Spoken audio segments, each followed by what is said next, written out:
Hello everyone, this is Cozy Night Frights. Before you go to sleep, please like the video and subscribe and tell me where you watch from and what time are you listening. Thomas Bell had never been particularly brave, but he had always been curious. Not the kind of curiosity that got people into trouble, usually. Just the kind that slowed them down. A side street instead of the main road. A strange book instead of a popular one. A look at a rusted gate instead of walking past it. When he moved to Corvin Hollow, he told himself it was to heal. The city had frayed his nerves and frayed his relationship. The air was too loud there. People too fast. Life too sharp around the edges. The village, by contrast, was soft and quiet, and blanketed by forest. He rented a stone cottage at the edge of town, down a gravel road that had no name. The roof was sloped, the walls moss-covered. The fireplace worked. The Wi-Fi didn't. That suited him fine. It was during one of his dusk walks that he noticed it, a section of the forest where the mist was wrong. Mist was normal in Corvin Hollow. It came in from the hills, especially in October, and sat between the trees like it was nesting. But this patch was different. It moved. It curled in upon itself, folding like breath on glass. As Thomas stepped toward it, the sound around him dimmed. Even the birds fell quiet. And then he saw it, a house. Just barely, a silhouette in the distance. A peaked roof. A window, just one. He blinked. The mist rolled, and it vanished. He left quickly that evening. But the house stayed in his mind, and his dreams. That night, he dreamed of pale wallpaper and warped floorboards. Of a window nailed shut. And footsteps, soft but steady, just outside his bedroom door. He awoke at 3:13 a.m. The front door of his cottage stood open by an inch. The air outside the cottage was dead still. No wind, no sound, just the low hum of distant insects and the faint rustle of dry leaves. Thomas stood by the open door, heart thudding in his throat. He hadn't left it open. He was sure of that. He stepped forward and pushed it gently shut. The latch clicked with a soft finality. Then silence again. His eyes flicked to the forest beyond the window. Just the trees. Just the dark. But something lingered. Like the taste of a dream that hadn't quite finished. He didn't sleep the rest of the night. By morning, the world had returned to normal. The light had that golden stretch to it, filtering through the branches like melted honey. Thomas made tea, checked the door again, locked, and tried to brush off the unease. But as the kettle boiled, he noticed something. Tiny grains of dirt on the floor. Bare footprints, faint but unmistakable. They started at the front door. Walked a few steps in. And stopped. Thomas crouched to look closer. The prints were small, child-sized, maybe. Just 5 of them. No exit trail. Just 5 prints. And then nothing. He backed away, slowly. His pulse had started to race. After cleaning the prints, gently, carefully.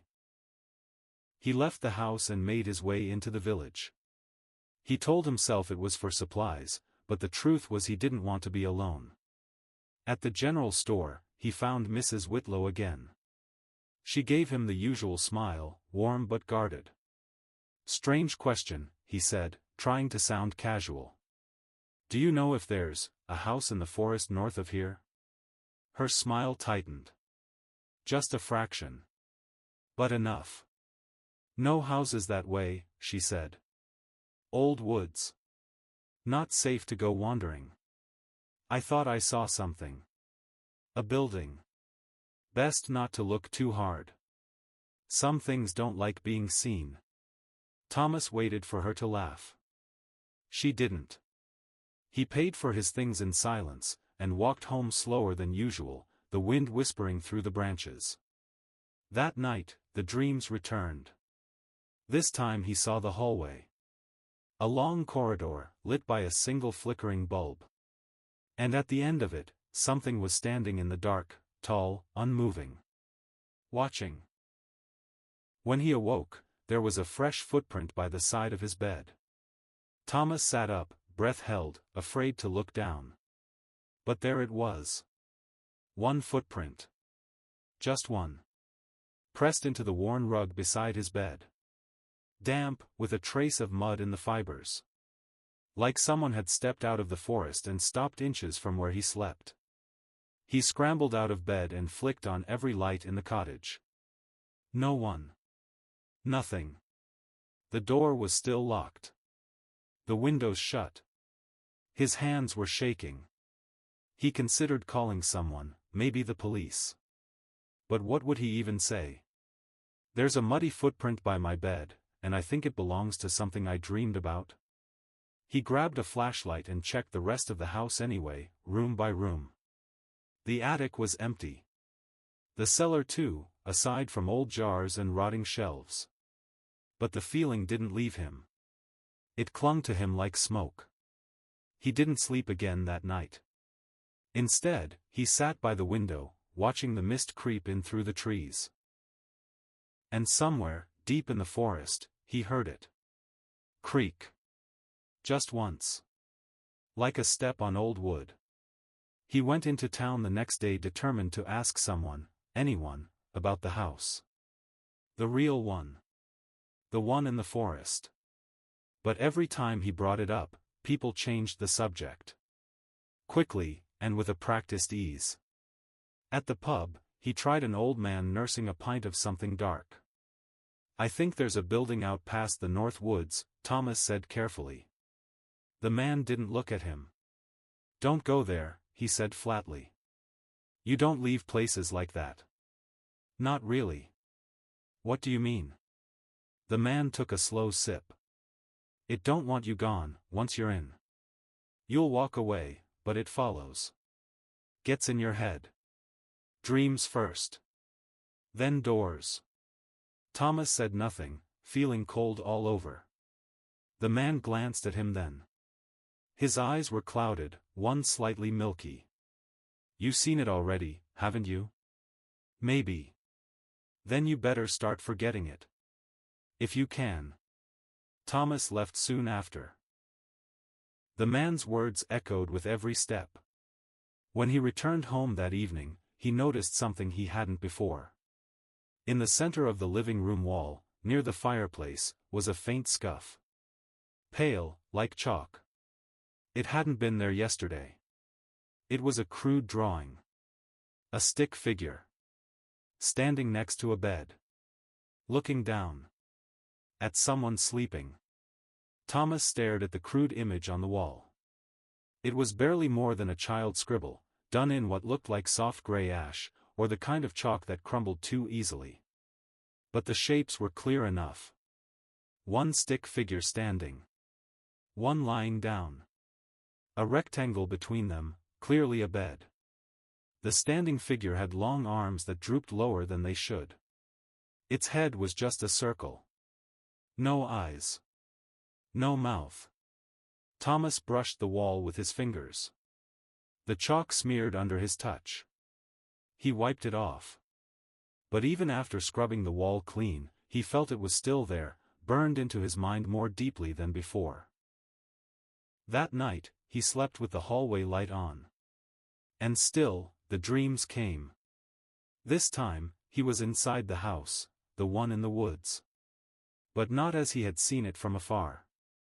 No, this was inside. The wallpaper was faded and curled, yellowed with age. The floor creaked underfoot. The air had a weight to it, like old breath. He heard something upstairs. Soft. Rhythmic. Like footsteps, but too slow. He climbed the stairs anyway. In dreams, you always go toward the sound. At the top, a hallway stretched forward, impossibly long, with door after door. The sound came from the far end. He moved toward it. The doors on either side began to open, just slightly. Not enough to see in, just enough to feel watched. The sound stopped. He stood before the last door. And it opened. Inside was a room covered in drawings. Dozens, maybe hundreds. All of them the same, that same figure, tall and featureless, staring down at beds. Sometimes at children. Sometimes at adults. Sometimes at him. He turned. And woke up. It was still dark. But something was different. The hallway light was off. And the air in the cottage was colder than it should have been. His bedroom door was open by an inch. He hadn't left it that way. He got up and closed it, slowly. Carefully. Heart pounding. No sound, no movement. Back in bed, he stared at the ceiling for a long time before drifting into a shallow sleep. And when morning came, there was another drawing on the wall. This time closer to the kitchen. It showed a window. And just outside it, two long arms, reaching in. Thomas didn't touch the second drawing right away. It was too precise this time, still rough, but unmistakable in its message. The little square drawn inside the house was clearly the window by the kitchen table. The outside lines framed something just beyond the glass. Two elongated arms. One hand pressed flat to the pane. The figure had no face. He checked the window. Locked. No smudges, no footprints outside. But as he stood there, peering through the glass at the trees, he could almost feel eyes on him. Like the forest was aware. Listening. Later, as he sat in the kitchen nursing cold tea, Thomas remembered something Mrs. Whitlow had said, "Some things don't like being seen." He suddenly had the awful thought, was I the first to notice the house? Or did it notice me? That evening, he drove to the far edge of the village. There was a tiny library there, more like a private collection in an old rectory. A retired professor named Simon Ashby maintained it. Thomas explained, vaguely, that he was interested in local architecture and unmapped buildings. Ashby narrowed his eyes. "You mean the house in the North Wood?" Thomas's mouth went dry. "So you know about it?" "I know people stop talking about it when they see it," Ashby said. "And that it never shows up in land surveys." "Never has." He pulled out a worn folder. "I've collected some of the old stories. Most are nonsense. Ghost tales. Sleepwalkers. People going mad. But there's one pattern." "What pattern?" "They dream of it first. Always the same, walls too close together, staircases that stretch on too long. Someone watching. And then the drawings begin. Always the drawings." Thomas stared at him. "How do you know this?" "I've seen it too," Ashby said softly. "But I never went inside. I still see it sometimes, when the mist is low. I keep all the lights on now." Thomas left with the folder, heart pounding, and drove straight home. When he stepped through the door, the cottage felt wrong. He paused in the entryway. Then he heard it. A soft, dragging sound, wood against wood. It was coming from the kitchen. He stepped forward, slowly, breath shallow. On the window, in the condensation left by the cooling night, was the outline of a hand. Still fresh. Thomas stood frozen in the kitchen, staring at the faint handprint etched into the condensation. It was too large to be his. The fingers too long. The palm oddly wide. It looked wrong, distorted somehow, as if the shape of the thing outside didn't quite match a human form. He touched the window. The glass was freezing. Backing slowly away, Thomas locked the kitchen door, not that it would stop whatever had done that. But the motion felt necessary, like a ritual of comfort. Later that night, Thomas sat in bed with the folder Simon Ashby had given him, hands trembling slightly as he flipped through yellowed newspaper clippings, handwritten notes, and even a few photographs. Most of it was barely legible, scribbles about voices in the night, mentions of the same figure in dreams. But one page stood out. It was a diary entry, undated. The handwriting tight and panicked. "It's inside now. Not the house, I mean me. I keep seeing its arms when I close my eyes. It draws with my hands. I wake up and the paper's full. I can't stop dreaming. I think the dreams are its memories." Thomas shut the folder and stared into the dark. His thoughts kept circling the same terrible conclusion: whatever the house was, whatever that thing was, it didn't just haunt. It entered. And that's when he heard it. Scratch. The sound was light. Delicate. Scratch. Coming from the hallway. He stood, heart hammering in his chest, and crept toward the sound. The hallway was empty. Moonlight pooled through the small window near the ceiling, casting thin shadows across the floor. Scratch.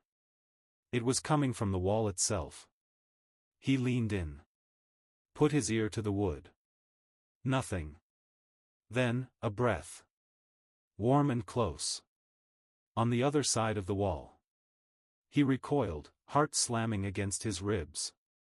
There was nothing there. Nothing visible. But when he turned back toward the living room, something caught his eye. Another drawing. New. Still damp with the residue of ash or charcoal.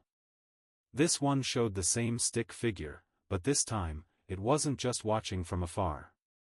It was standing behind another figure. Reaching for its head. Thomas didn't sleep.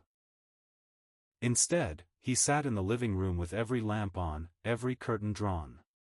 The drawing haunted him from across the room. It had been scrawled just beside the bookcase. He hadn't even heard anyone come in, let alone draw it. Unless. Had he drawn it? He stared at his own hands. His fingers were smudged faintly with gray. Ash, or charcoal, or maybe just dirt from the woods. He couldn't tell. He scrubbed them in the sink until they were raw. As morning crept in, pale and heavy with fog, Thomas made a decision: he had to go back. He had to see the house again. Maybe just looking at it in the daylight, if it appeared, would break the illusion. The forest was still when he entered it. No birds. No wind. Even the leaves seemed reluctant to rustle. The mist came fast, curling like breath around his ankles, then rising, swallowing the trees. And then, like the first time, he saw it. The house. It didn't look ruined, not like an old ruin, anyway. It looked, paused. Like it had been abandoned in the middle of something important. The wood was gray, the roof steep, the windows oddly narrow. There was no path leading to it. Just dead leaves. Thomas stepped into the clearing. Every fiber of his body told him to stop. But he didn't. The front door was ajar. And there was something different. Another door, on the side of the house, near the corner, just above the foundation. Small, wooden, almost like a storm hatch, but built vertically into the siding like it wasn't meant to be noticed. Thomas approached it. The wood was wet. Cold. And there were scratch marks on it. Not claw marks, fingernails. He crouched and listened. For a long time, nothing. Then, a knock. One knock. From inside. He stood abruptly, backing away. But the door didn't move again. And when he circled the house, the front door had swung open wider, creaking gently. Inside, the air was stale. Still. He stepped over the threshold. The sound that greeted him was so quiet he almost didn't hear it. A faint whisper, like wind over dry paper. "We've been waiting." Thomas froze in the doorway. The voice hadn't been loud, it hadn't even sounded like it came from a person. More like it had slipped in through the cracks, woven into the breath of the house itself. As if the walls were sighing. He hesitated, foot still hovering just above the threshold. Inside, the house seemed untouched by time. The floorboards were warped, but intact. The wallpaper was a faded floral pattern, curling slightly at the edges. It smelled of dust, wet wood, and something faintly sweet, like old flowers left to rot. The front room was empty. No furniture. No footprints. Just silence. Thomas stepped inside. The door creaked behind him but didn't shut. He moved slowly, breathing shallowly, every step met with a groan from the floor beneath. He passed a hallway on the right, leading deeper into darkness. Straight ahead, a narrow staircase climbed upward, disappearing into gloom. He heard it again. Not words this time, just movement. Somewhere above him, a floorboard groaned. A long, heavy creak like weight shifting from one step to another. He looked up. And saw dust falling from the ceiling. The sound stopped. The dust drifted lazily to the floor, catching in the narrow beam of light leaking through a high, cracked window. Thomas backed away from the stairs. Instead, he turned toward the hallway. It was narrow, closing in on both sides. The air grew colder with each step. At the end of the hallway, a door waited. Unlike the others, this one was slightly open. He reached out.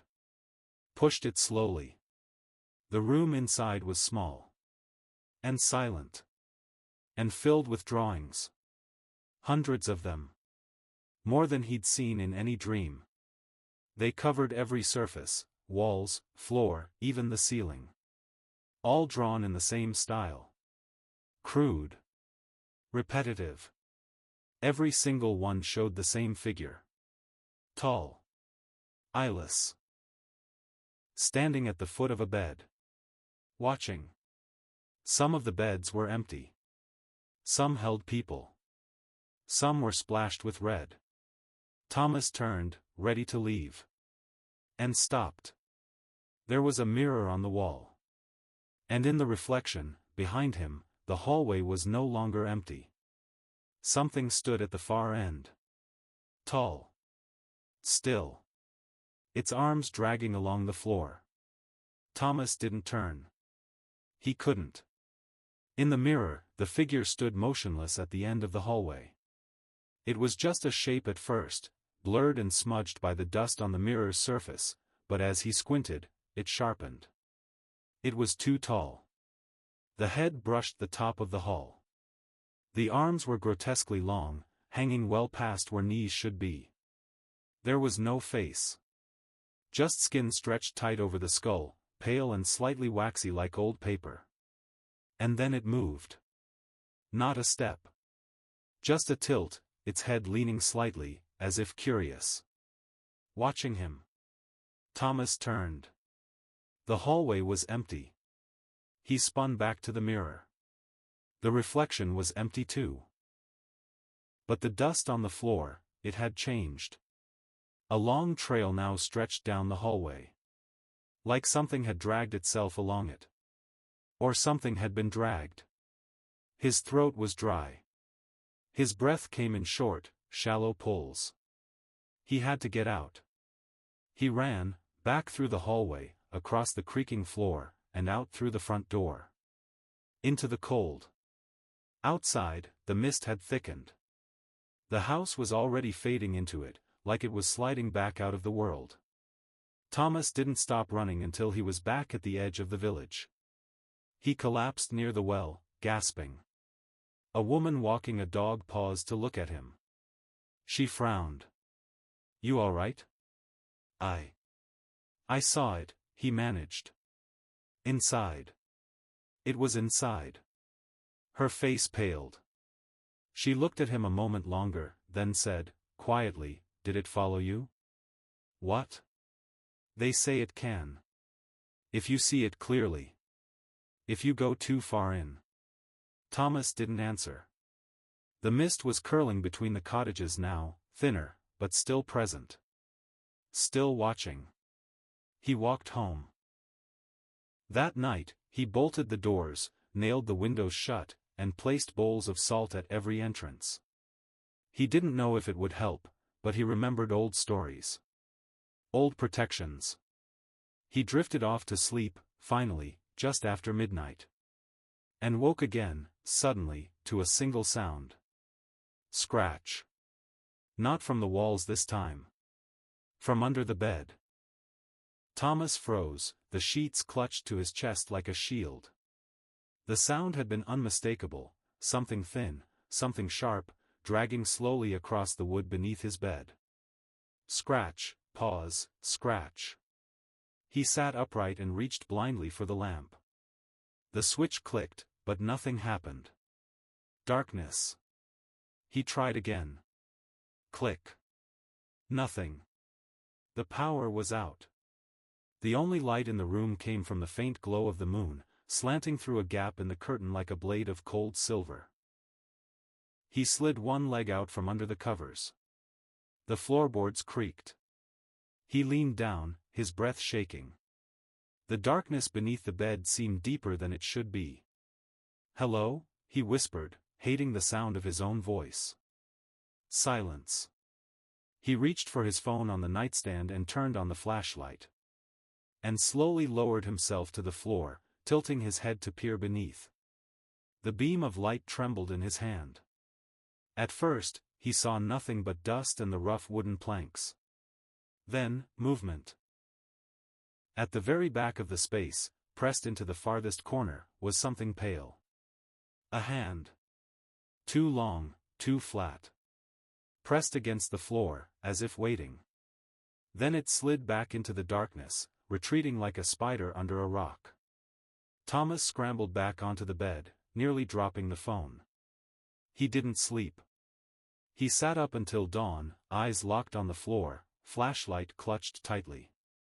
When the morning light came, golden and warm, he finally worked up the courage to look again. Nothing. No hand. No markings. No proof. But there was something new, as always. A drawing, this time on the mirror across the room. Drawn with a finger through the condensation. It was him, sitting on the bed. And beneath it, the long-limbed figure curled like a waiting thing. Thomas didn't speak to anyone for 2 days. He kept the windows covered and the doors locked. The salt lines were renewed every night. Candles stayed burning long into the early hours. He kept the phone close, but the signal was unreliable, and he had a creeping sense that calling for help would only make it worse. Like naming the thing would give it shape. Power. He paced the cottage, searching for answers. There had to be a reason this was happening to him. In the folder Ashby had given him, there were more notes he hadn't yet read. One was handwritten in a different ink, darker and shakier. It looked newer. It read, "It comes to those who notice. Not the place, the feeling. It starts with silence. Then dreams. Then drawings. It feeds on attention. On fear. If you see it, you invite it. If you let it in, you don't get to leave." Below that, a name had been scrawled and circled multiple times, Cairn House. Thomas blinked. A house with a name. It hadn't even occurred to him. Somehow, calling it that made it more real. More solid. It gave the building a history. Or perhaps, a presence. He Googled it. No results. But when he looked through the folder again, he found a faint sketch. An old one. The shape was unmistakable, the same slanted roof, the same narrow windows. In the margin, written faintly, "Cairn," a pile of stones marking a grave. Thomas stared at that for a long time. He couldn't stay inside forever. He had to do something. So he returned to the only person who might know more. Simon Ashby answered the door in his robe, eyes bleary, a candle burning behind him. "Back so soon?" he asked. "I found a name," Thomas said. "Cairn House. Is that what it's called?" Ashby's expression changed. slowly. Like something inside him was recoiling. That name hasn't been spoken in years, he said. Not aloud. So it's real. Ashby nodded once. More real than you want it to be. Thomas stepped inside. The air smelled of ink and dry paper. Old books lined every surface. I need to know what it wants, Thomas said. Ashby looked him over. I don't think it wants anything. He paused. I think it remembers. Ashby led Thomas into a narrow room lined with shelves and dust. An oil lamp burned in the corner, casting flickering shadows across the books.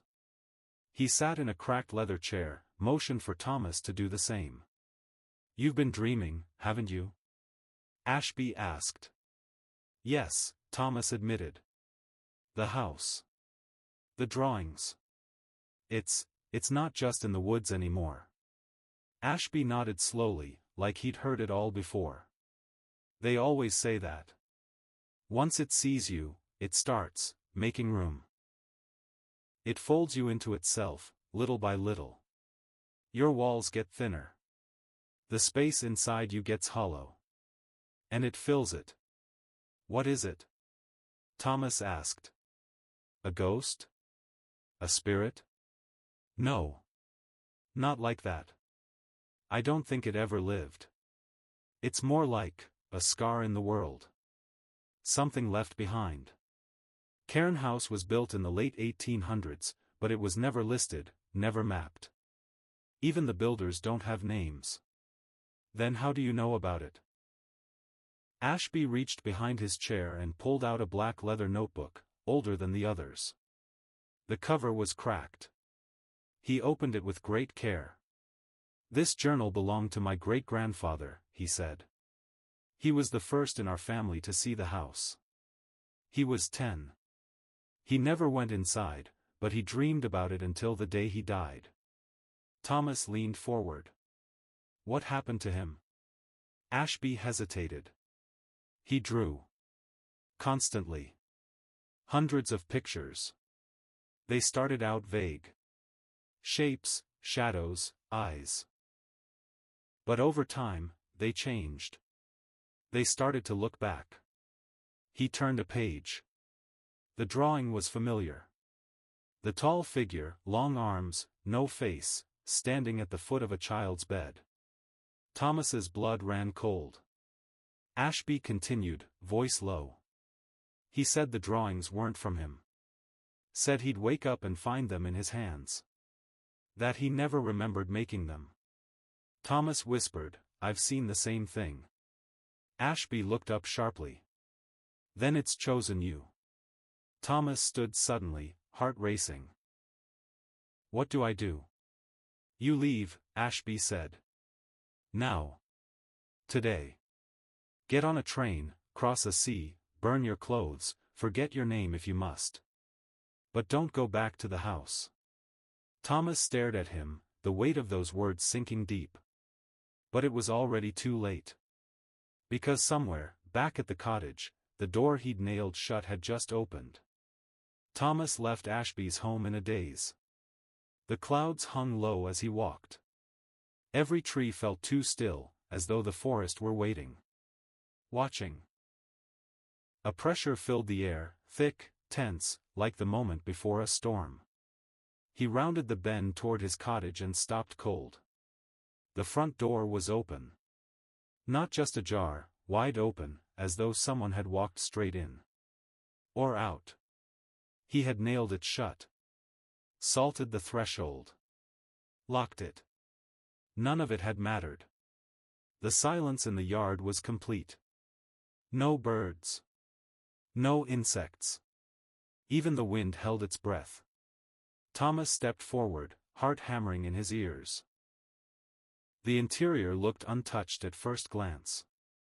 The furniture was where he left it.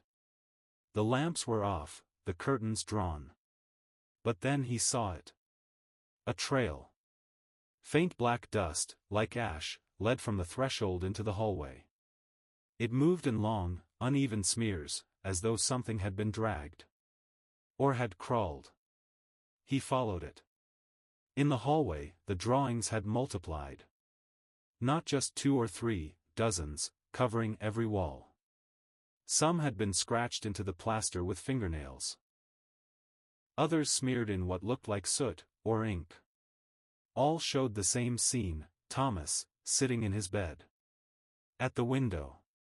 In the bath. Eating. Watching the mirror. In each drawing, the tall figure was closer. In some, it was right behind him. He entered the bedroom. A new drawing waited on the wall above the headboard. It was fresher than the others, still smudged at the edges. This one showed him lying in bed, eyes closed, mouth open. And something standing over him, one long hand hovering just above his face. Thomas turned slowly. The mirror on the far wall was fogged. And in the center, written in a finger-dragged scrawl, were 3 words, "Let me in." Then, from under the bed, creak. A slow, groaning shift of weight. Wood bending. Then, a voice. Close. Wrong. I already am. Thomas stumbled back, his body reacting before his mind could form a plan. He didn't scream. Couldn't. The voice hadn't come from under the bed. Not exactly. It came from beneath the floor. Or inside the walls. It was all around him, as if the house itself had learned to speak. And worse, it had used his own voice. He bolted from the bedroom, crashing into the hallway. The light overhead flickered and died. The ash trail was thicker now. Wet. Shining. Like ink that bled where it touched. He ran for the front door.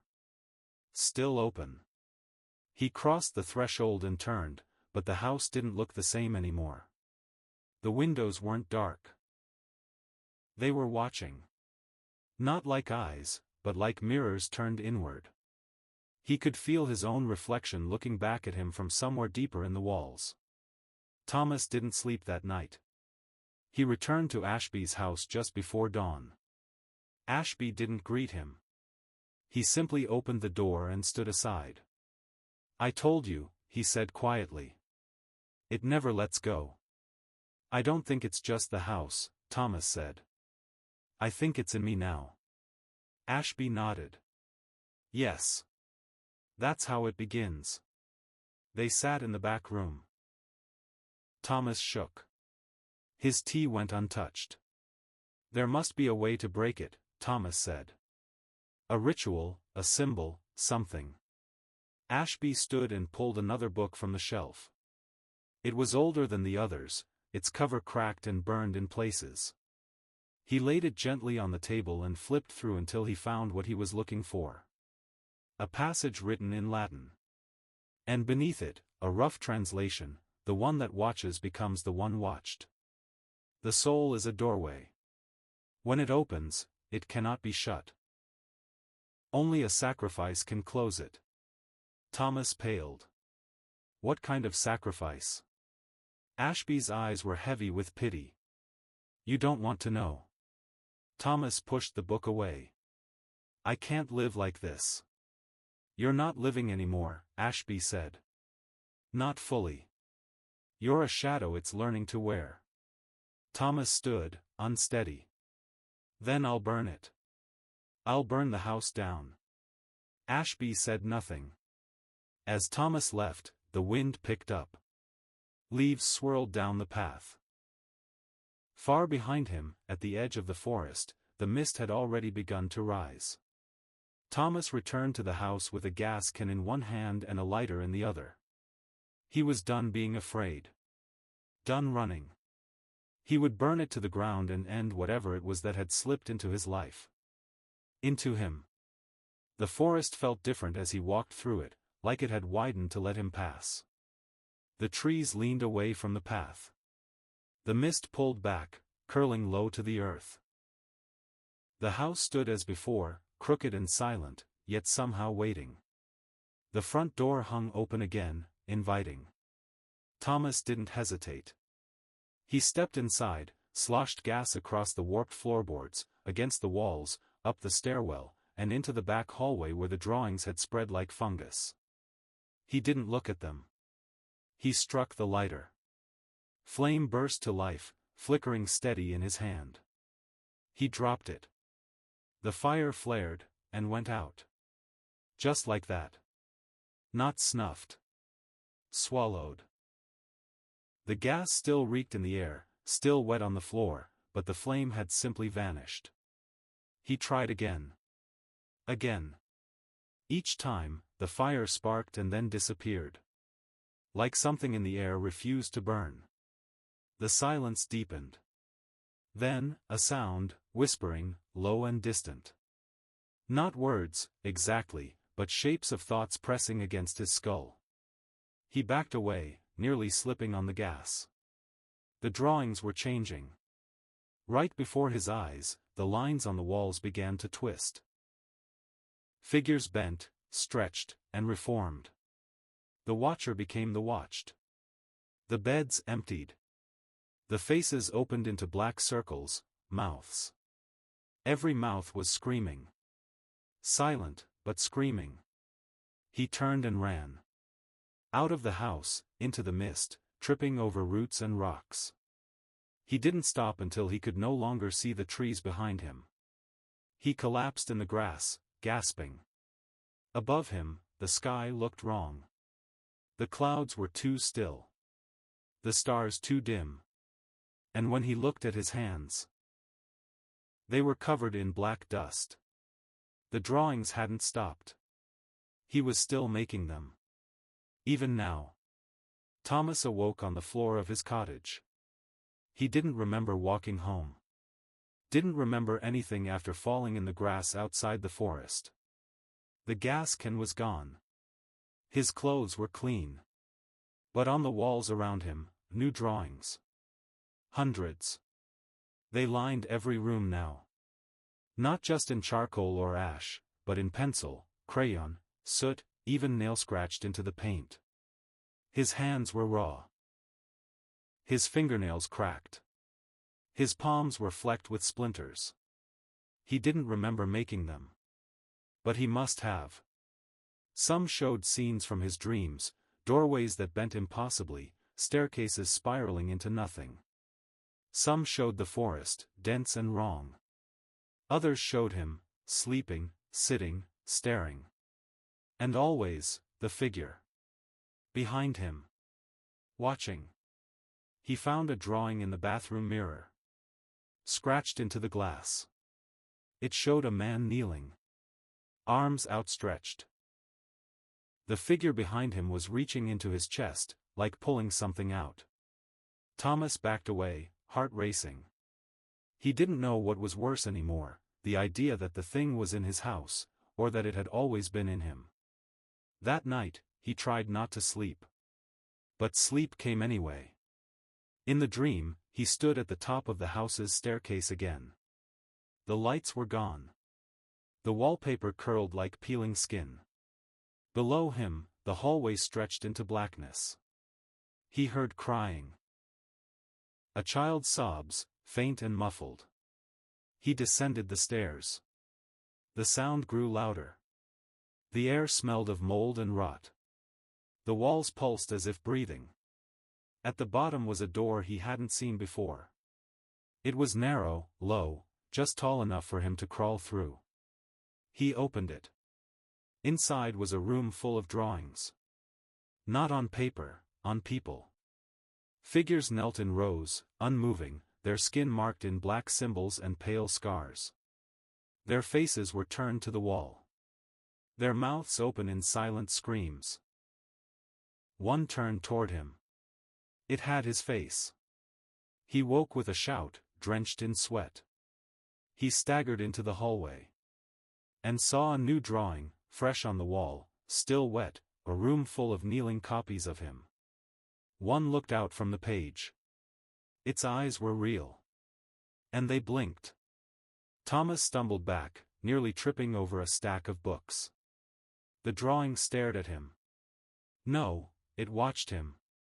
The eyes were no longer just marks on paper. They were three-dimensional now, wet and glassy. And they moved. Slowly.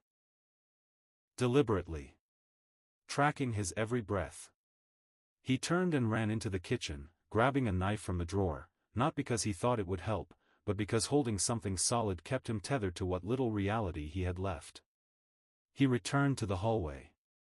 The eyes were gone. The figure in the drawing had lowered its head again, just like the others. But the sense of being observed lingered. He tore the drawing from the wall and stuffed it into the wood stove.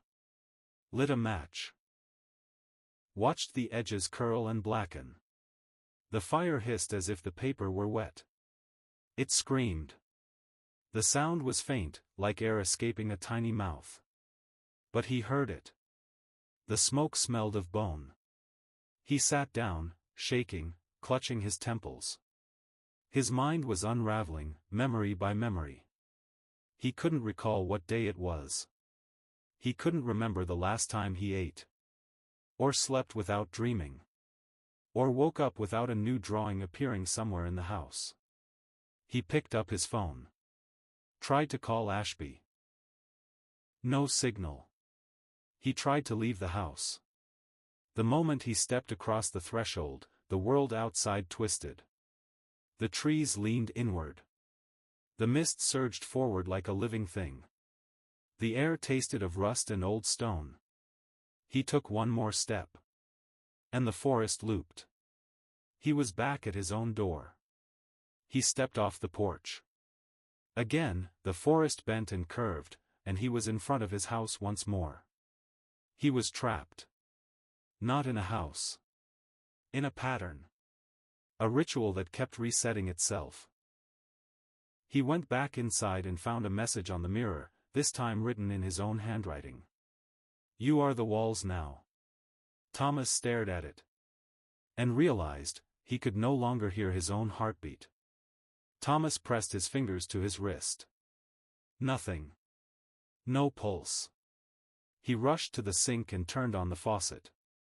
Water ran cold over his skin, but he didn't flinch. Didn't shiver. Didn't feel anything. He opened the cupboard and took out a sharp paring knife. His hand didn't tremble as he drew it across the pad of his finger. No blood. He watched the thin white line deepen, but the skin didn't bleed. It just sat open, like paper torn, not flesh. He ran to the bathroom mirror. His reflection stared back. For a moment, it matched him, same clothes, same expression, same wide, terrified eyes. Then it blinked, once, slowly, and smiled. Thomas backed away, breath catching in his throat. No, there was no breath, not really. Just the memory of breathing. His chest rose and fell because it should, not because it needed to. He collapsed to the floor, curling in on himself. He was unraveling. Piece by piece. From the kitchen came the sound of drawers opening. One by one. The soft metal slide of cutlery. He forced himself to his feet. The cottage had grown too quiet. That wrong silence again, the kind that eats sound before it can echo. He moved slowly, holding the knife tightly now, not to fight, but to feel something. When he entered the living room, the floor was covered in paper. Hundreds of sheets, each bearing a new drawing. They showed him, in the same room, holding the same knife. And in each one, the tall figure stood behind him. Closer. Closer. In the very last page, the figure touched his shoulder. And something dark spilled from Thomas's eyes. He looked up. The windows were covered now, from the inside. Something had drawn over them in thick, black lines, turning daylight into a permanent dusk. The air inside the house was changing. It was colder. Thicker. Like the house was preparing for something. No, becoming something. And in the center of the room, a new doorway had appeared. It hadn't been there before. It was narrow. Arched. And it was open. Thomas approached the doorway. It was thin, far too narrow for him to walk through without turning sideways, and arched at the top, like something built for a different kind of creature. Not human. Not entirely. Inside, there was only darkness. Not the absence of light, something deeper. A black that pulled at the edges of his mind, like it wanted to be remembered. He reached his hand toward it. Cold. Not like winter cold, but the still, hollow chill of a place where nothing had ever lived.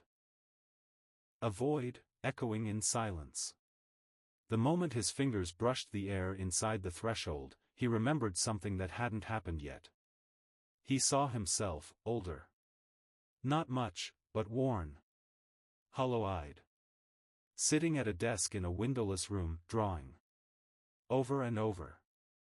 The same image. The same figure. Until his hands bled ink. Until the paper screamed. He jerked his hand back. The vision faded. But the doorway remained. A low whisper rose from the threshold. Not a word, but a pulse of thought. A feeling. Come deeper. You're almost ready. He turned away. Ran upstairs. The second floor was smaller than it should have been. The layout had shifted. Doors were missing. The hallway was shorter. The house was changing around him. He burst into the bedroom. The mirror was gone. In its place was a new drawing. Larger than the others. Nearly wall-sized.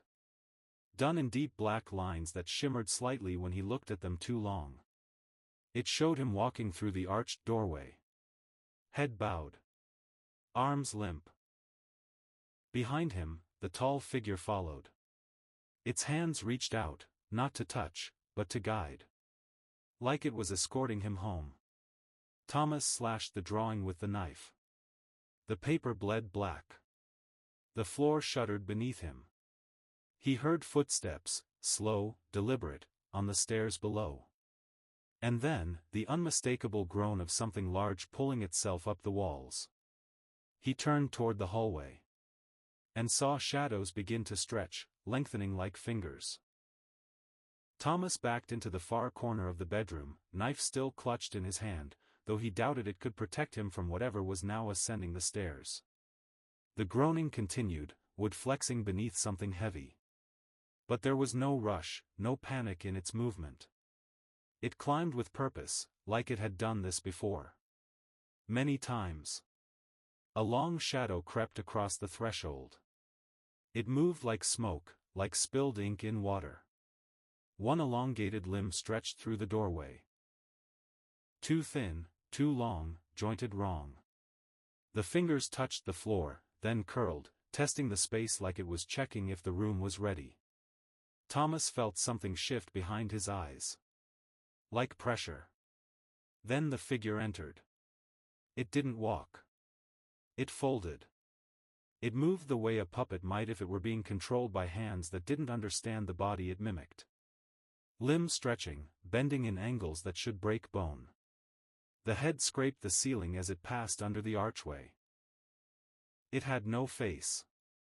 Just a faint suggestion of features under stretched skin, like the idea of a face. Its arms hung like drapes of flesh. When it moved, the air sank, heavy, electric, expectant. Thomas couldn't move. He couldn't blink. The thing raised one arm. Not to strike, but to point. Toward the stairwell. The message was clear, down. Thomas found himself obeying. Step by step, he descended the stairs. The house moaned around him. The walls pulsed gently, almost like breath. The drawings blurred as he passed, moving slightly, like the ink was still drying. At the bottom of the stairs, the arched doorway yawned wider now. It had grown, adjusting itself to his shape. Inside, a light had appeared. Soft. Flickering. Like candlelight through gauze. The tall figure waited behind him. Thomas stepped through. The darkness swallowed him. The darkness inside the arched doorway wasn't total. It flickered. Candlelight, dim, distant, glowed along the edges of walls that stretched far too long to belong to a single house. The air was thick with dust, but not ordinary dust. It shimmered faintly, like powdered bone. The space smelled of old paper and wet stone. Thomas moved forward slowly. The hallway ahead was lined with doors. None had handles. Each door was slightly different, some warped, some painted over, some etched with deep scratch marks as though someone, or something, had tried to claw their way out. Or in. He passed the first door. A whisper drifted out, "Thomas." He turned. The door hadn't moved. But the whisper had known his name. He kept walking. The second door pulsed slightly as he neared it. From the crack beneath it, something dark oozed, thick and slow, vanishing before it could stain the floor. Inside, he heard the sound of frantic scribbling. A pencil scraping endlessly on paper. He reached for it, then pulled back. No handle. No keyhole. Just solid wood and a pressure behind it. Like being watched through a wall. The hallway stretched on. Every step sounded wrong, like walking on a stage built to resemble a home. Thin wood. Hollow beneath. Then, a voice behind him. Clear. Calm. Familiar. "It's not real, Thomas." He spun. No one. But the voice had been his own. Mimicked perfectly. He ran. Door after door blurred past. He passed a window, but instead of glass, it held a mirror. In the reflection, he was still walking, but the figure behind him was closer now. Not touching him. Just waiting. Its arms gently swaying. Like it was content to follow until the end. And then the hallway ended. A single room stood ahead. Its door was open. Inside, the light pulsed low and golden. There were drawings on every surface. But unlike the frantic sketches in the cottage, these were precise. Deliberate. Painstaking. And they were all of him. Not just his face, but his thoughts. His dreams. Moments he hadn't lived yet. Moments he hadn't survived yet. At the center of the room sat a chair. Wooden. Waiting. He heard the whisper again. Right at his ear. "Sit. And I'll finish you." Thomas stood at the threshold, heart hammering.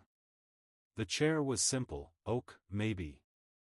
A little worn, the surface smooth from long-forgotten hands. It looked ordinary. But the room around it made it wrong. The walls were alive with motion. Not fast, not violent. Just a slow shifting of shadows, as though the drawings were breathing. The images of himself, hundreds of them, moved when he wasn't looking. A raised hand here, an open mouth there. One sketch blinked. Another wept. And the chair, it seemed to pulse. Not with light. Not with breath. With anticipation. Thomas didn't move. From somewhere in the wall, something shifted. A creak, like wood strained too far. Then silence. Then, "You drew yourself here." The voice came from nowhere and everywhere, soft as air, hard as nails. Thomas shook his head. No, but even as he denied it, he knew it was true. Some part of him had led himself here. Every sketch. Every dream. Every moment of attention given to the impossible house. Each one another step toward the chair. It was never about the house, the voice whispered. It's about the seat. A shape began to unfold in the corner.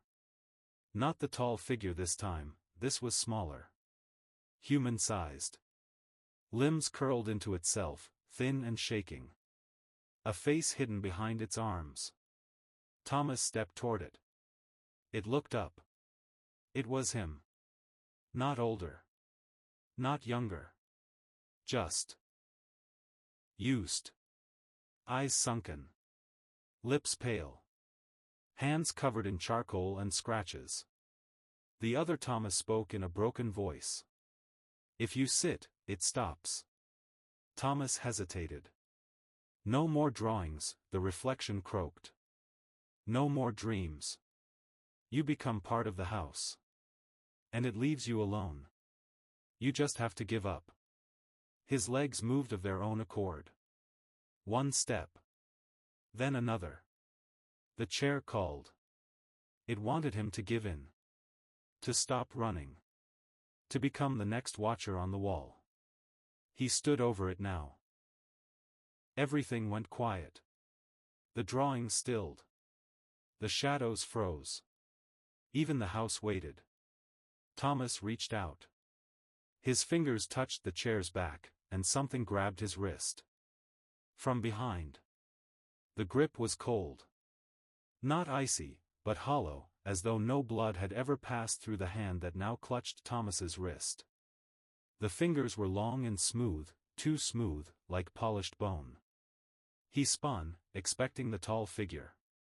But it wasn't that. It was Ashby. Or, something that looked like him.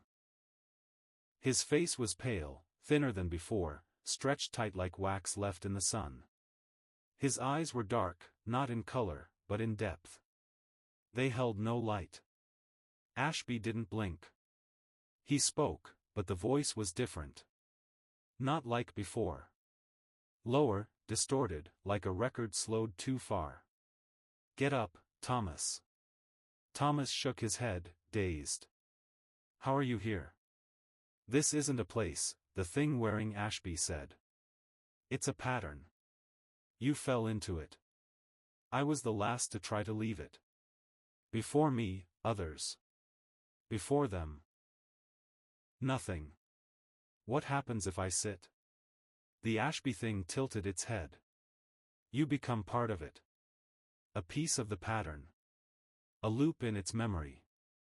It stops hurting, yes. But it never stops feeding. Thomas looked back at the chair. It now seemed farther away somehow. Distant. Drifting like a memory just out of reach. I thought sitting would end it, he whispered. It ends you, the voice said. Thomas looked down at his arm. The hand that had reached for the chair was no longer entirely his. The veins were black. The skin pale and flat, like paper soaked in ink. The Ashby thing released him. You still have a choice. But only once. Thomas stepped back from the chair. The room trembled. Drawings on the walls curled at the edges, flaking away. The shadows hissed. The door behind him cracked, then slammed shut. Now you've made it angry, the not Ashby whispered. Thomas turned. The figure in the corner, the one that had once looked like him, was gone. The room pulsed.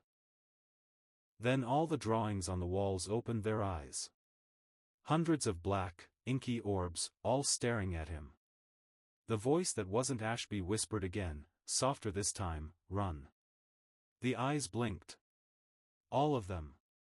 Slowly, together, like lungs exhaling. Thomas turned in a circle, heart hammering. Every drawing had changed. They weren't just images anymore. They were viewports. Windows. Through each, a piece of something beyond stared back at him. The walls whispered in unison, stay. Thomas ran.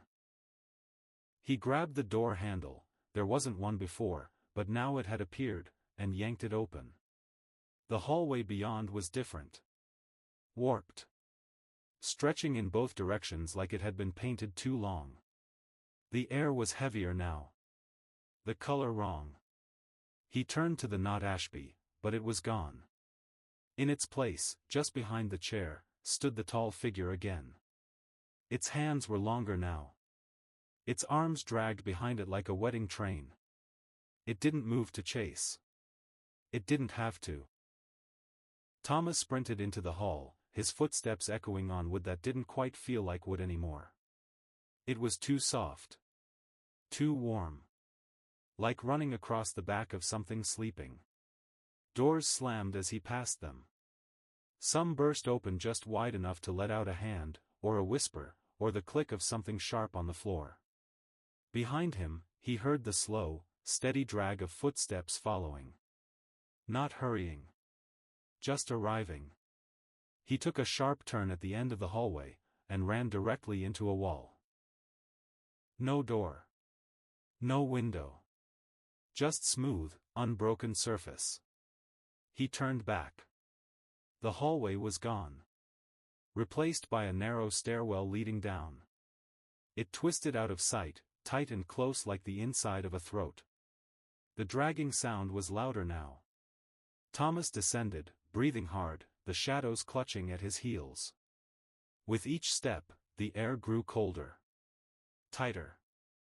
At the bottom was a room unlike the others. Stone floor. Black walls. No drawings. In the center stood a pedestal. And on it, a sketchbook. Bound in red twine. Familiar. Thomas picked it up with shaking hands. On the cover, embossed faintly, Thomas Bell. The first page was blank. The second, a drawing of him in this room, holding the book. The third, the figure. Standing behind him. Its arms raised. Thomas dropped the sketchbook. It landed spine first on the cold stone, but didn't fall open. Instead, it lay still, perfectly centered on the floor as if placed there by invisible hands. He backed away slowly. The stone underfoot was cold, almost damp. It felt ancient. He looked around, no doors, no windows. Just black walls and a ceiling too high to see. The room had no light source, yet everything was dimly visible, as though the shadows themselves glowed faintly. And then the pages of the book began to turn. Slowly. By themselves. One by one. Each page bore a new drawing. Not rough sketches. These were exact. Rendered with impossible precision. Thomas watched his life unfold, frame by frame. There he was, in his cottage. Walking the forest. Talking to Ashby. Dreaming. Drawing. Screaming. The next pages were from inside the house. The arched door. The hallway. The chair. Then pages that hadn't happened yet. He turned his face away. But a whisper rose from the floor, soft and clear, "Finish the story." The sketchbook vibrated gently. A pencil rolled across the stone from somewhere unseen and came to a stop beside the book. Waiting. Thomas stared at it. "No," he said. The shadows darkened. The tall figure stepped from the wall behind him, its head tilted low, arms limp at its sides. Thomas ran to the nearest wall and pounded on it with both fists. Nothing. He turned, saw the figure standing closer now. It didn't lunge. It didn't need to. It reached out, slowly. Thomas grabbed the pencil and hurled it across the room. It never hit the floor. It vanished mid-air, like the air had swallowed it. The figure paused. Then it turned, and walked back into the wall. The sketchbook snapped shut. Silence. Thomas sat down, trembling. He realized then, the house didn't want to kill him. It wanted him to create. To record. It was feeding on attention, memory, the act of witnessing. And it wanted him to become its next archivist. The one who documents the shape of the thing that lives between walls. He stood. And the door reappeared. The door was tall, black, arched. It hadn't been there before, not when Thomas first entered the room. But now it stood like it had always belonged, carved with symbols too old to read. Shapes that twisted subtly when looked at too long. Thomas hesitated, hand hovering over the knob. His thoughts churned. What if this is the last door? What if it doesn't lead out, but deeper? But behind him, the walls whispered again, dozens of overlapping voices, all his own. You already started the book. Finish the book. The whispering rose into a soft chant, as though the house itself were reciting him. Thomas opened the door. The hallway beyond was narrow and low, lit by lanterns that hung without chains, floating a few inches below the ceiling. The walls were lined with shelves. And on those shelves were sketchbooks. Thousands of them. All identical. Bound in red twine. Stamped with names. He stepped closer and read a few of them. Abigail Co. D.M., were Marcus Riel Simon Ashby. He froze at the last one. It was thick, far thicker than the others. He pulled it from the shelf. It was cold. Heavy. Opening to a random page, he saw the unmistakable face of Ashby, younger, wild-eyed. He was sitting in a room Thomas recognized immediately. His cottage. Another page showed Ashby in the forest, staring at the house from afar. Then again, standing outside it. Then inside. Drawing. Screaming. Then, silence. The final page was blank, except for a single line written in small, careful letters, "He who draws last keeps the house." Thomas put the book back and turned around slowly. The hallway had stretched. No end in sight now. Only more sketchbooks. More names. The lanterns flickered. One went out behind him. Another ahead blinked out. The hallway darkened, book by book. And through the silence, he heard something scratching again, this time not under the bed, not in the walls, but inside his own skull. He closed his eyes. And saw a single, pulsing word carved into the dark. Right. Thomas kept walking. The lanterns flickered above him, then stopped. Now the only light came from the shelves themselves, each book gently glowing from within, like each one still burned with memory. The hallway narrowed until he had to walk sideways. His shoulders brushed the walls. The books whispered as he passed. Whispers in languages he had never learned. Whispers in his own voice. You don't remember the first drawing. You started before the house. It has always been waiting for your hand. He didn't answer. At the end of the corridor, a door appeared. This one was different, simple, flat, no carvings.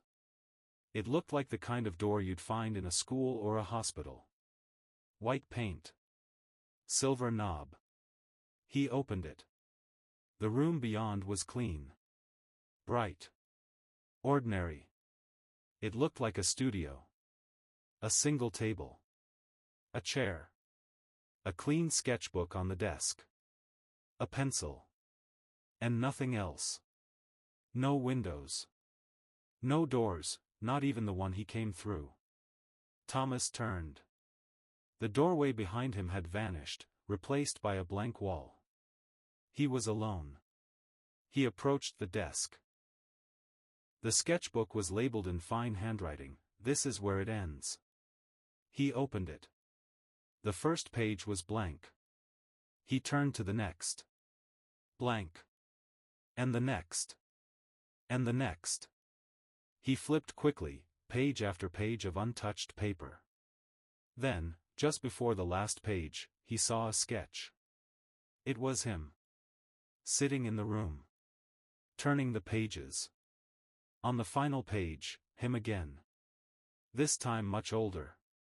Hollow. Mouth stitched shut. A pencil still in his hand. Drawing. Thomas dropped the book and turned in a panic.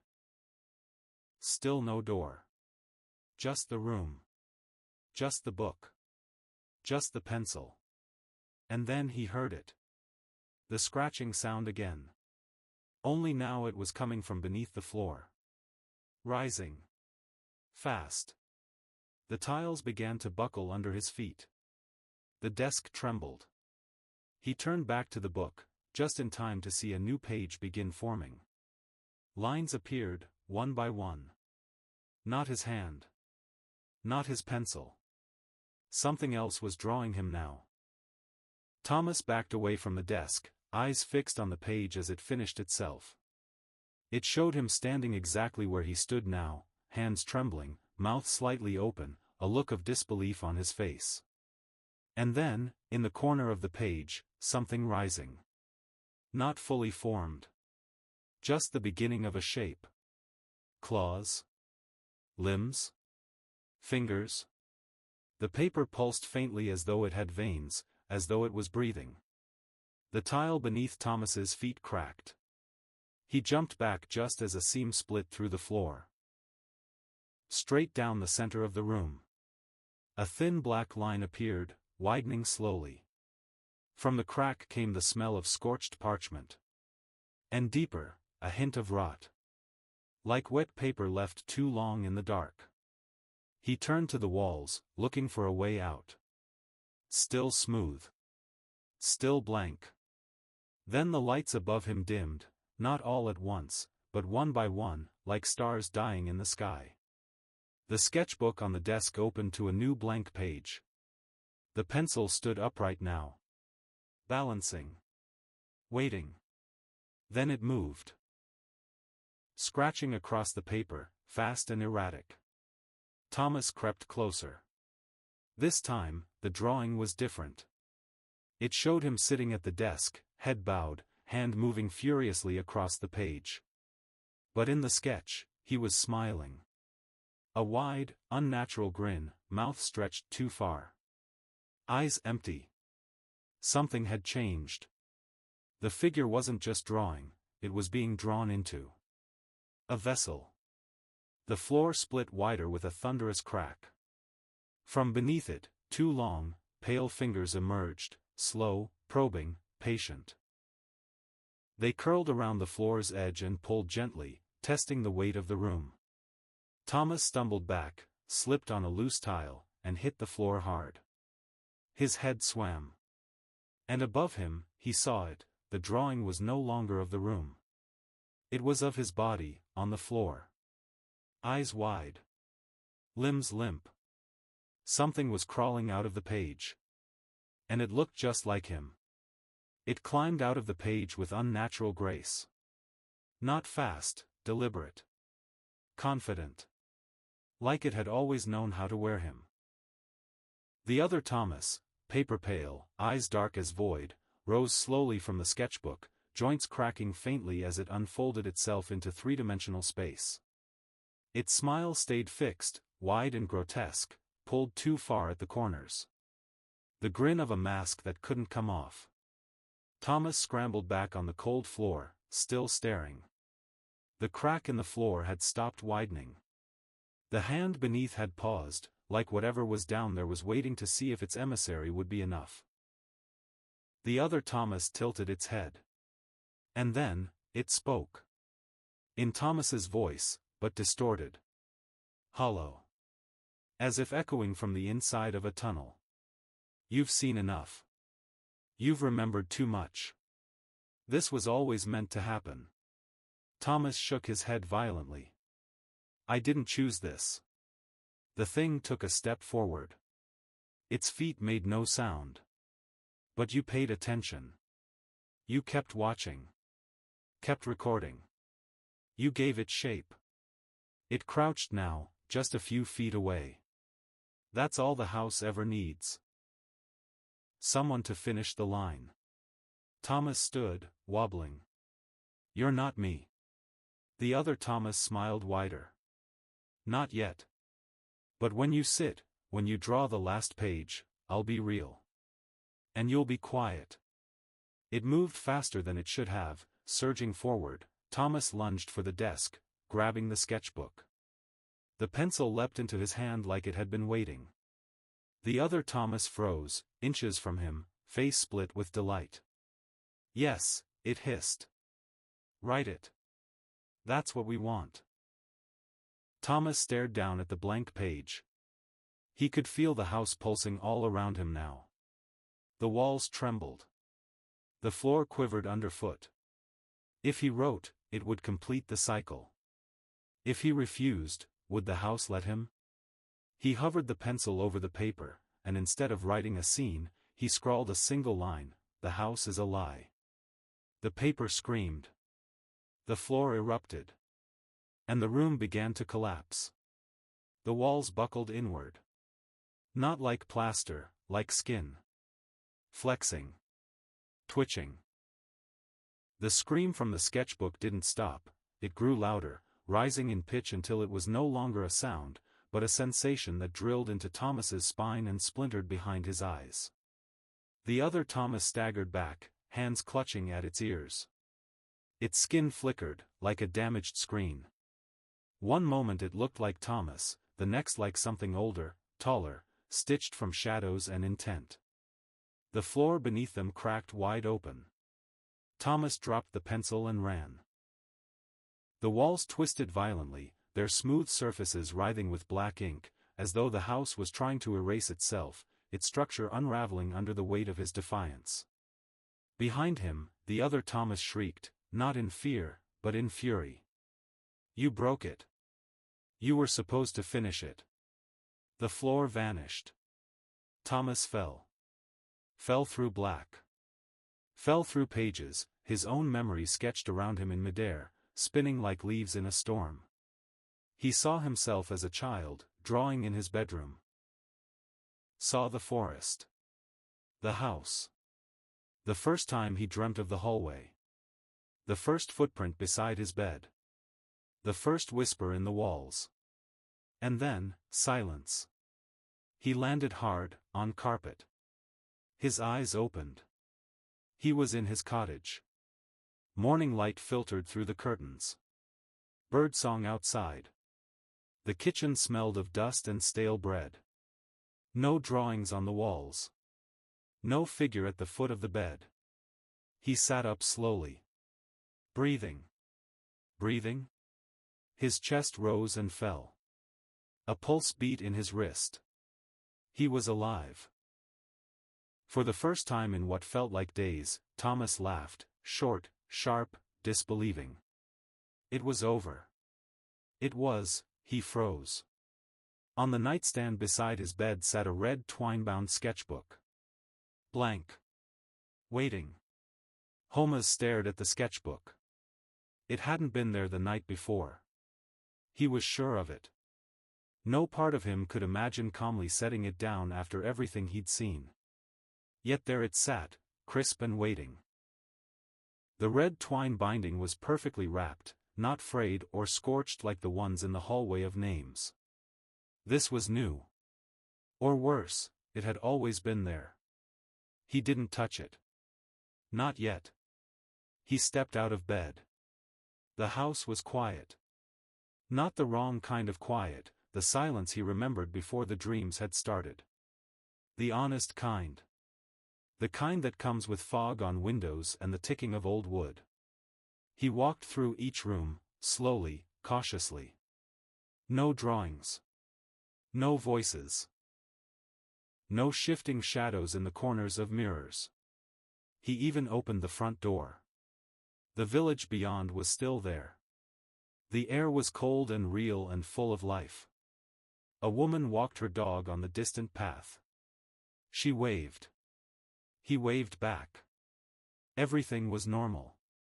But when he returned to the bedroom, the sketchbook was open. The first page bore a date, today's date. And below it, a single sentence in his handwriting: "I dreamed of the house again." Thomas staggered back. "No," he whispered. "I didn't." But even as he said it, the memory leaked in: a hallway. A door at the end. Something reaching from beneath the stairs. The feel of paper against his skin.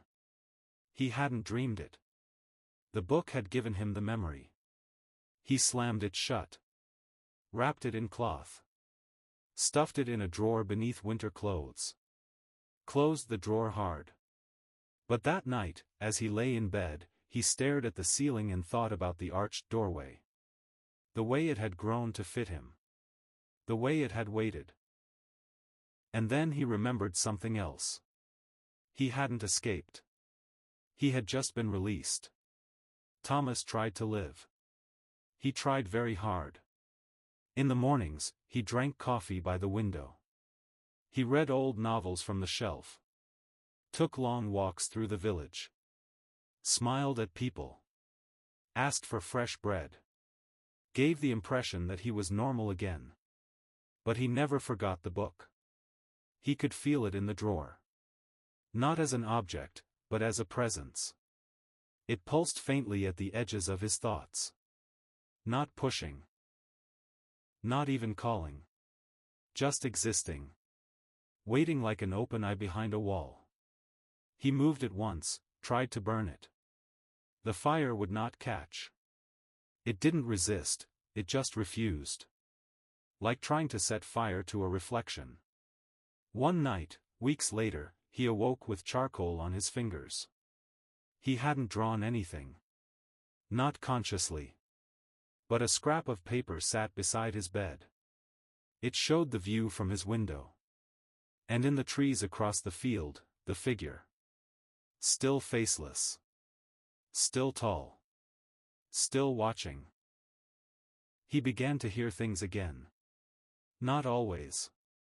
Just when the wind blew low. Just when the house creaked in the old, familiar way. He'd wake up to the sound of pages turning in the drawer, though he'd locked it. Nailed it shut. Once, he opened it to check. The sketchbook had multiplied. 2. Both blank. One labeled, Thomas Bell, the other, T.O.B. named. He closed the drawer and didn't open it again. But every week, a new one appeared. No matter what he did. No matter where he buried or burned them. They returned. Clean. Waiting. He went back to see Ashby. But the house was empty. Dusty. And on the wall above the fireplace, a drawing of Thomas. Sitting at his desk. Pencil in hand. And just behind him, the tall figure. Smiling. Thomas left Ashby's place in silence. No signs of struggle. No note. Just the drawing. The lines were too precise, inked with a hand that knew how he sat when he worked, how the light hit his shoulders, how his hand trembled when he gripped a pencil. It hadn't been drawn from imagination. It had been observed. He returned to the village shaken. But things were changing there, too. Subtly. Windows that hadn't been boarded were now sealed. Shutters remained closed even in daylight. He passed Mrs. Whitlow's bakery and found it dark inside, though it was only 3 p.m. A sign hung crookedly in the window, closed until further notice. Later that evening, a knock came at his door. A boy stood there, no older than 12. Pale. Dusty. He held out something wrapped in cloth. Thomas took it. "What is this?" he asked. The boy didn't answer. He turned and walked away, vanishing down the fog-covered road. Thomas unwrapped the cloth. Another sketchbook. This one older. Cracked along the spine. Smelled like mildew and smoke. Inside were names. Too many names. Each had a face beside it, hand-sketched in detail, and a final page titled, Integration Complete. He flipped through. Some were smiling. Some crying. Some screaming. The last entry bore no face. Only a sketch of an empty chair and the line, "The next one will be the last." Thomas dropped the book. When he looked up, the light outside had dimmed unnaturally. The shadows on the wall stretched longer than they should. From the hallway came the soft click of something unlatching. He turned slowly. The drawer was open. The 2 sketchbooks now had a third beside them. This one bore his name again, but below it, a subtitle in smaller, shaking letters. The Archivist's Return. Thomas didn't remember opening the drawer. He knew he hadn't. And yet, The third book now rested neatly beside the others, its red twine wrapping loose like it had been undone recently, perhaps in the dark, while he slept. His hands twitched. The room felt tighter. The ceiling lower. The corners darker. He stepped back, slow and careful, but the floor groaned louder than usual, as if warning him. The book sat undisturbed. But it expected him. He slammed the drawer shut, shoved a chair in front of it, and left the house. The cold night air hit like a slap. Across the field, the trees waited. The house, Cairn House, if it ever really existed, was nowhere to be seen. But he could feel its gaze from somewhere beyond the visible. Thomas walked the village until dawn. The street lamps buzzed with something unnatural. Not electricity, presence. At 4:26 a.m., he passed a mirror in a darkened shop window. He stopped. Stared. His reflection didn't match him. It looked back, but its eyes didn't blink when he did. Its mouth didn't move when he whispered, "Please stop." Instead, it raised a hand. And waved. He fled home. The house greeted him silently. When he opened the door, the air inside felt expectant. The drawer was open again. The third sketchbook lay on the kitchen table now, red twine unwrapped completely, pages fluttering faintly as though caught in an invisible breeze. A note had been tucked inside the cover. Just 2 words, scrawled in the same trembling handwriting as before, "Draw truth." He sat. Not because he wanted to. Because he was tired of running. The page waited. He picked up the pencil, hand shaking. And began to draw. The pencil felt heavier than it should have. Not in weight, but in intent. Like it knew what it was about to do. Thomas held it above the blank page. The paper was not ordinary. Its surface shimmered faintly under the kitchen light, the fibers tight and slightly damp, like it had just been grown. He didn't think. He let his hand move. The first lines came easily, a doorway. Slanted. Narrow. Then walls, tall, too tall. Closing in. He drew the hallway. The arched opening. The flickering lanterns. The books. They poured out of him. Unstoppable. The pencil danced across the page, dragging truth into shape. But the images weren't from memory alone. They were from now. He drew his kitchen. Himself at the table. He drew the window over the sink, and something outside of it. Something tall. Something smiling. He dropped the pencil. Stood. Turned. The window was empty. But the condensation on the glass held the faintest imprint of a hand. 5 fingers. Long curled at the tips. He went back to the book. More pages had filled in, on their own. They showed future moments. Him opening the drawer. Him holding the sketchbook up to the mirror. Him whispering something into the spine of the book. And on the last of them, a page labeled simply, "Final Integration." The sketch was rougher than the others. But it was clear. It was the house. No longer wood and window. But flesh and memory. Living. Breathing. And its eyes were his. Thomas stood slowly. Backed away from the table. From the book. From what it had always wanted. He looked around the kitchen, heart pounding. The walls pulsed once, barely noticeable. But enough. The house was no longer a place. It was a body. And he was inside it.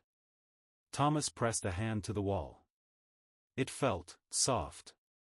Still shaped like wood, painted, familiar, but beneath the paint, beneath the illusion, the surface yielded. Slightly. Like pressing into muscle beneath skin. The house breathed. He felt it now, subtle, rhythmic pressure that rose and fell with the air. It wasn't coming from outside. It was coming from the walls themselves. Each window blinked. Each floorboard flexed like a knuckle. He stepped back, stomach twisting. "I need to leave," he whispered. No answer. But the shadows twitched, like nerves responding to thought. He ran to the front door. It opened before he reached it, wide and silent. Outside, the village still sat where it always had, lamp posts, gardens, gravel paths. But the sky was wrong. It bent. Not a natural curve, not like the arc of the earth. This was tighter. Intentional. The clouds hung motionless, like brush strokes frozen on canvas. Too perfect. Too still. He took a step outside. The air didn't shift. No wind. No birdsong. The temperature didn't change. He touched a tree. It was hollow. Not dead, unreal. He cut across the yard and touched the grass. Plastic. Painted plastic. The world wasn't a world anymore. It was a model. A container. He looked up. There was no sun. Just a cold glow. And above it all, the faint outline of walls rising beyond what should be the horizon. The house wasn't just alive. It had grown. It had absorbed the village. Thomas turned back toward the cottage. It no longer looked like a cottage. The windows had multiplied. The roof stretched. The door pulsed slightly with each breath. He could feel it now, behind him, below him, above him. The house wasn't around him. It was wearing him. And it was still building. Thomas ran. Down the road that no longer felt like gravel, past homes that now looked more like stage sets than buildings. Every fence he passed bent ever so slightly toward him. Every bush watched him. Windows blinked open and shut, as if winking at some unspoken secret.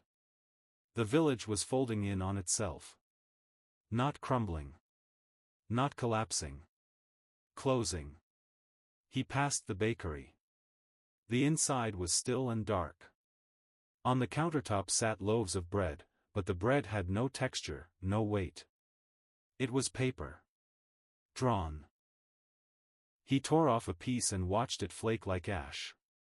As he stepped out, a distant chime rang out through the streets. Not a church bell, something older. Deeper. Like stone striking stone underwater. He turned a corner and stopped short. A mirror stood in the middle of the road. Tall. Gilded. Too clean. He didn't want to look. But his feet moved on their own. He stood before the mirror. And it didn't show him. It showed the house. But not from the outside. From within. He saw corridors twisting in impossible geometry. Rooms with no floors. Drawings etched onto people's skin.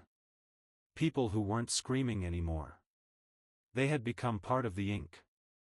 And at the center of it all, a library. 1,000 sketchbooks stacked to the ceiling.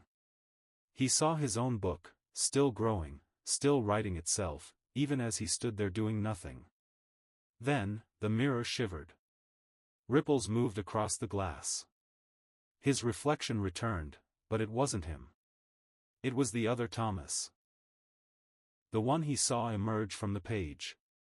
It spoke, but no sound came. Instead, the mirror filled with words, written backward, upside down, inside out. Symbols layered over symbols. And somehow, he understood them. "You are the last one we needed." The reflection smiled. Behind it, dozens of other Thomases stood, all watching. Each holding a pencil. Each waiting for him to finish the book. Thomas staggered away from the mirror. But the image remained. Still, vivid, pulsing behind his eyes even as he turned. Dozens of versions of himself, lining up behind that twisted reflection. All of them wearing his face, but none of them quite right. One too tall. One too thin. One missing eyes. One smiling with too many teeth. They didn't blink. They didn't breathe. They waited. He ran. Down streets that curved in on themselves like a spiral staircase laid flat. His feet pounded pavement that should have been real, but now echoed with the flat hollowness of a set stage. He reached the edge of town. Or tried to. But the road curved back. No matter which path he took, it returned him to one place. The center.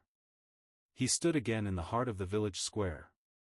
The fountain no longer ran with water, it ran with ink. Black, thick, and slow, burbling from the mouths of statues that now bore his face. He fell to his knees, breath caught in his throat. Above him, the sky twisted. Not turned, twisted, like someone wringing out cloth. The stars smeared. The clouds coiled. The air crackled, but there was no sound. Then the voice returned. Not inside his ears. Inside his bones. You were chosen because you see. You see patterns. You see spaces between the real and what pretends. He covered his ears. No more. But the voice laughed. A dry, papery sound like pages turning quickly. No more. You wrote this. The buildings around him shuddered. Their rooftops peeled back like eyelids.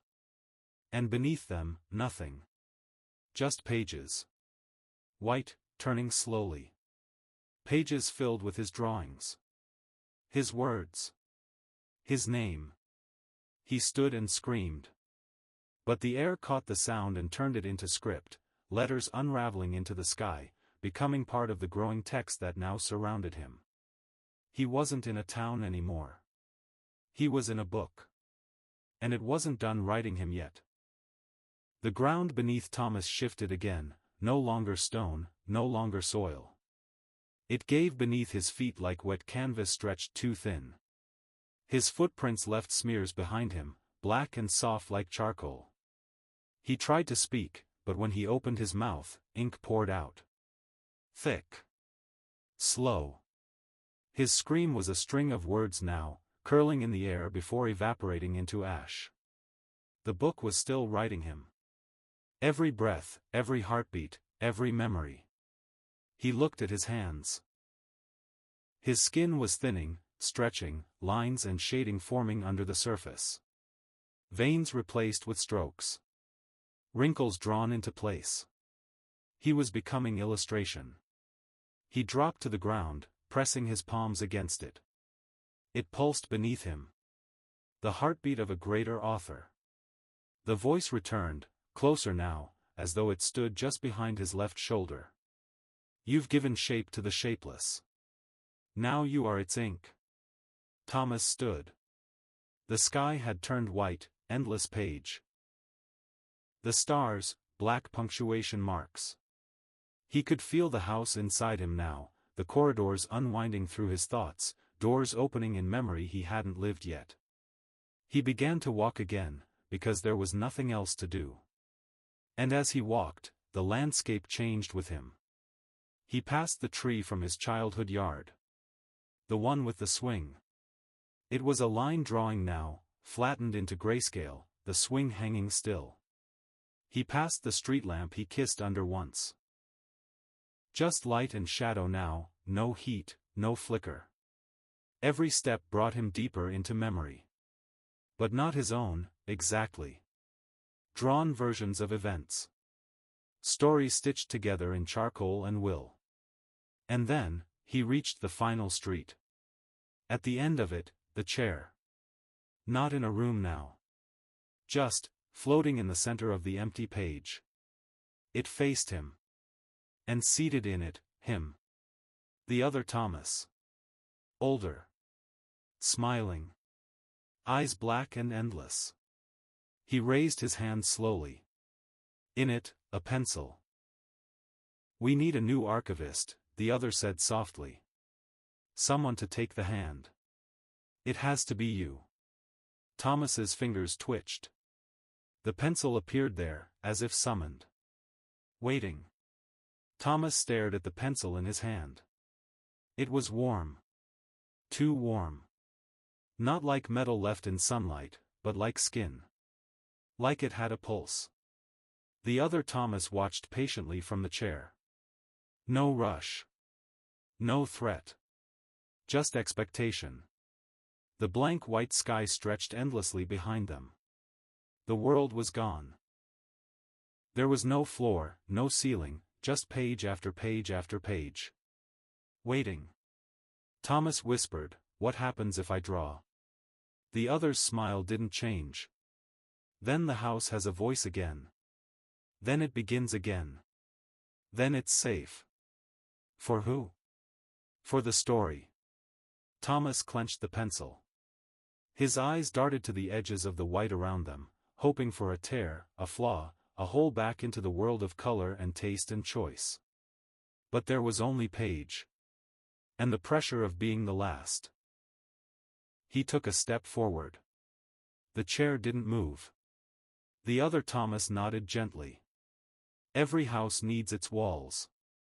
Every story, its keeper. Thomas raised the pencil. For a moment, he nearly gave in. To silence. To stillness. To being something useful to the house, instead of something hunted by it. The line began to form on the page, just the beginning of an arch. But his hand stopped. "No," he said. And stabbed the pencil into the page. Ink exploded outward like blood. The page screamed again, not like before, but deeper. Angrier. The sky fractured. The other Thomas shrieked, not words, not human. It leapt forward as Thomas ran. The world cracked underfoot, page curling like burnt paper, unraveling the sketch of his existence. He didn't know where he was going. Only that he had to outrun the story. The house howled. The corridor of books collapsed. The world turned inside out. And somewhere, faint and distant, he heard a new sound, breath. His own. Air rushed back into Thomas's lungs like a flood. He fell, landed, hard. Wood slammed against his back. The real wood. It was rough. Splintered. His cottage floor. He gasped, coughing, blinking furiously. The lights were on. The sky outside was gray with morning. The trees stood where they always had, rustling softly. Birds called in the distance. The wind blew cool through the crack in the kitchen window. The house was normal. Breathing. Alive. But not watching. He lay there for a long time. Hands shaking. Face wet. He didn't know how long he'd been gone, or if he'd truly gone anywhere at all. His limbs ached as though he'd been worn. Stretched. Carried across impossible rooms and rebuilt from the memory of his own lines. He sat up. The drawer was closed. He didn't touch it. He rose, carefully, every joint screaming with disbelief, and walked through the house. It was his.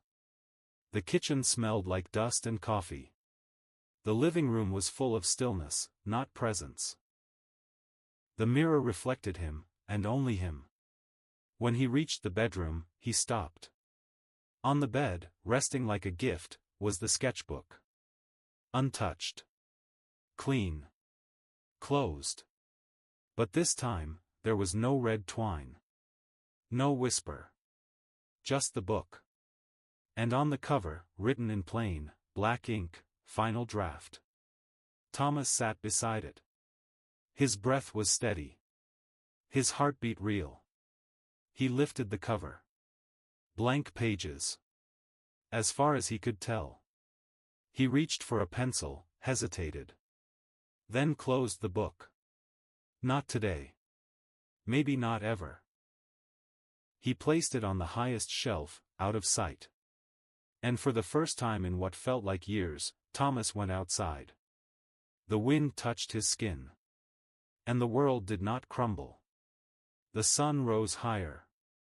Thomas stood in the grass behind his cottage, arms wrapped around himself, eyes blinking against the light like he was learning to see again.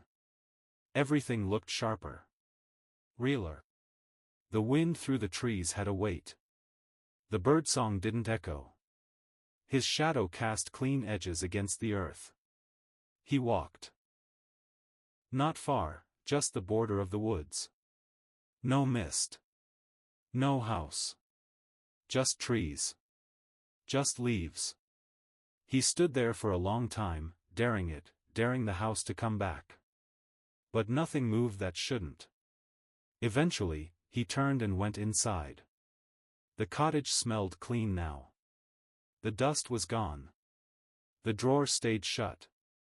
He worked through the day, cleaned the kitchen, drank warm tea, and wrote a letter to no one in particular. I'm here. I'm awake. I'm whole. I think. That night, he didn't dream. And the next day, he walked farther. Into the village. Spoke to a woman on her porch. Bought bread from a new face behind the bakery counter. No one mentioned the old owners. No one remembered the name Ashby. The world had shifted. As if the house had taken something with it. But Thomas wasn't sure what.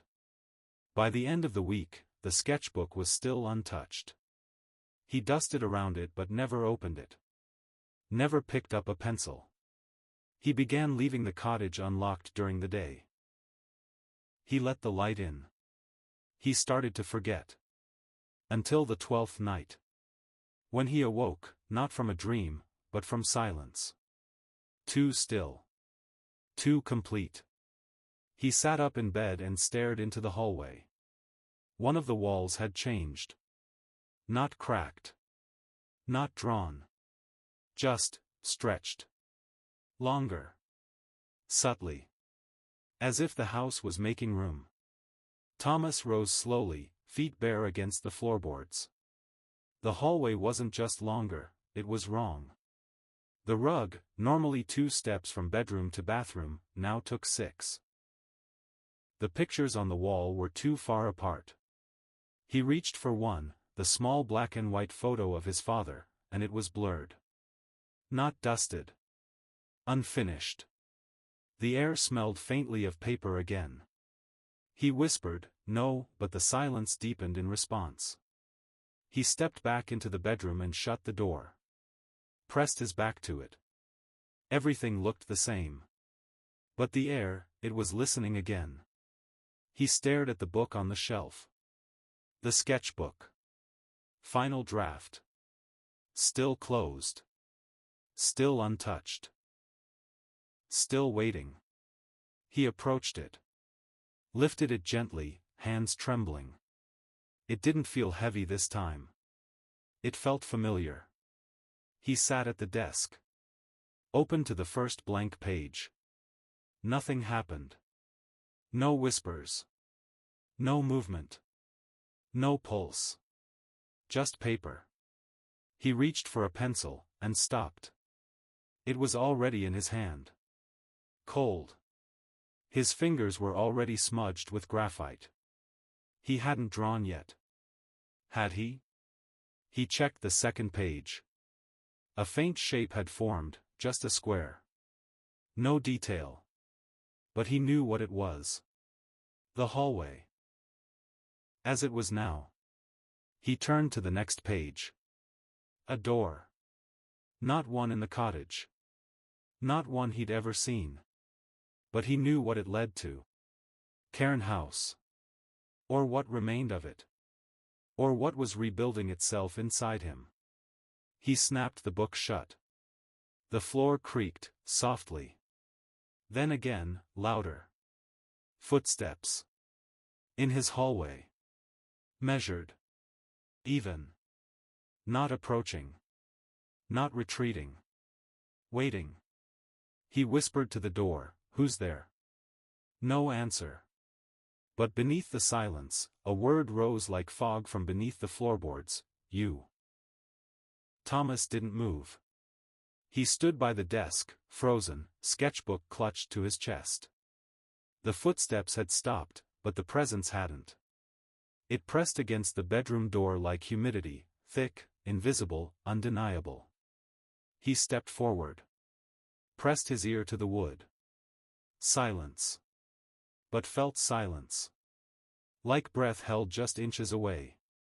Like something standing on the other side, matching his heartbeat, echoing his movements. He turned the knob. It didn't move. The door wasn't locked. It just refused. He stepped back, glanced down at the sketchbook. It had opened again. The page had changed. A drawing of his bedroom door, just as it looked now, but with a new feature, a second door forming behind it. An outline in the wall, barely sketched. Still in progress. He looked up. And there it was. Faint. Barely visible in the plaster. A new door. He walked toward it slowly. No knob. No hinges. Just the idea of a door. He reached out, and the wall gave way beneath his palm. Like wet paper. Like memory. He pushed. It opened. Behind it was not a room. Not a hallway. But a sketch. A tunnel drawn in charcoal.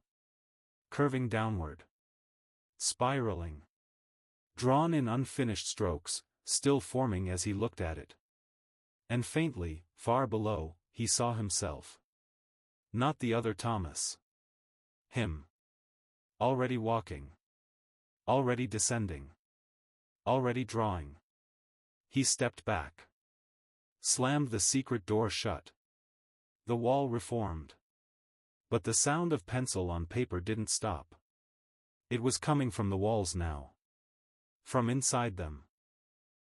The house had started drawing again. And this time, it didn't need his hands.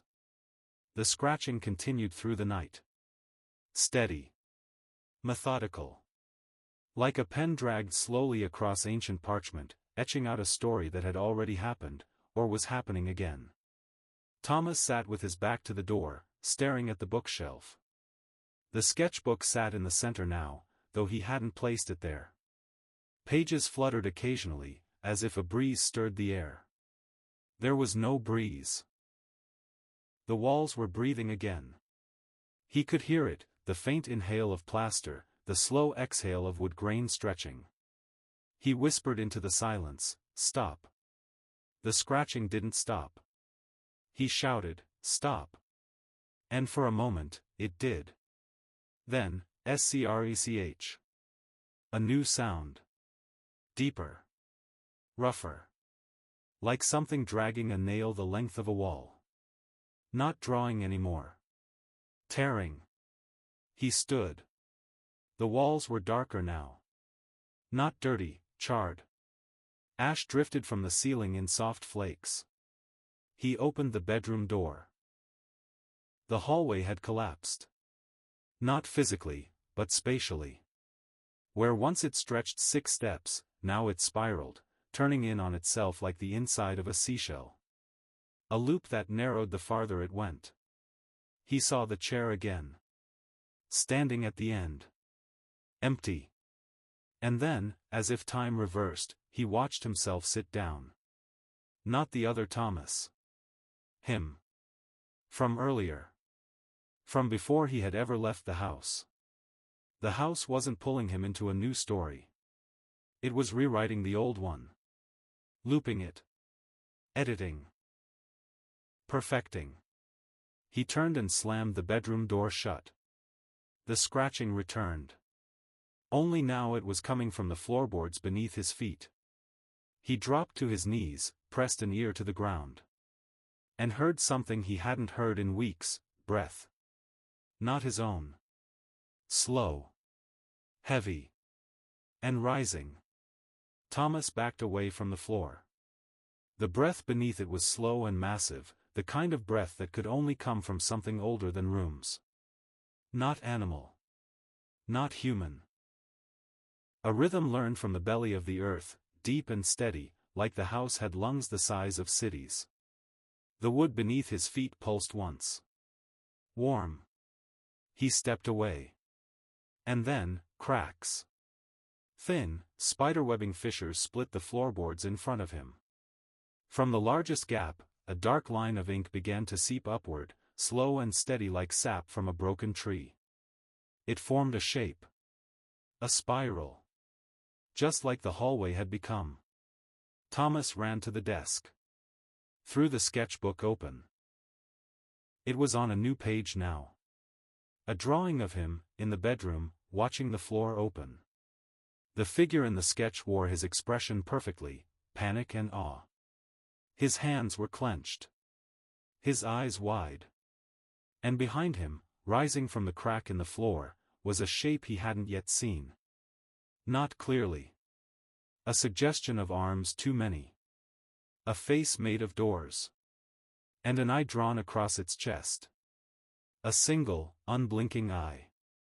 The caption beneath the image, written in fine black ink, read, "The Archivist, complete." Thomas ripped the page out. It dissolved in his hands. No ash. No flame. Just disappearance. But the image had not disappeared from his mind.